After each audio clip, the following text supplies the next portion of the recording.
How's it going, guys? DB4. If I was ever asked if I had an effective listener in my life, I would say absolutely. My girlfriend would be the first person I think of. She has all the qualities I think an excellent listener has. She's empathetic. She's got to be patient with someone like me. She's attentive. And one of my favorite things about her is just her engagement, her energy, her reciprocity of just, when we talk. She creates that like welcoming environment for open dialogue. I can talk about anything for hours with her. And I really think that she makes me feel like heard and valued. And I think that is like crucial for building strong interpersonal connections.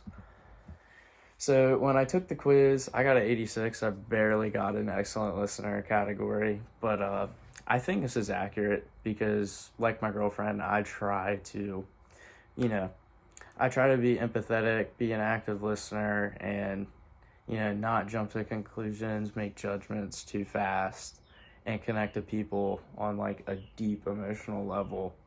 Which jumping into number three, based off of what I read, out of like all the styles, I think that I'm a relational listener because I try to connect with people on like that deeper emotional level. It's kind of my primary preference, but I'm also pretty flexible. I feel like I might have a tendency in certain situations be analytical or critical if it kind of calls for that. Like work is a pretty good situation where I have to be very analytical and critical, and emotions aren't really necessary at that point.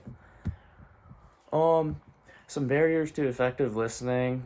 What I saw in the textbook is there's definitely a lot, but external noise and maybe like selective listening or preconceived biases that I have, or maybe being unintentionally self-absorbed are like three things that I've noticed with myself that kind of caused me to not be able to listen effectively.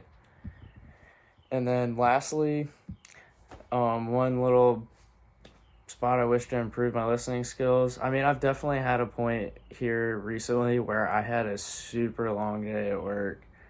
I did a bunch of schoolwork after, went to the gym, and then my friend called and he just wanted to have a heart to heart conversation. And I was just unintentionally self absorbed and I wasn't really giving like my full attention at the time. And I found myself distracted, and that resulted in a lack of engagement on my part.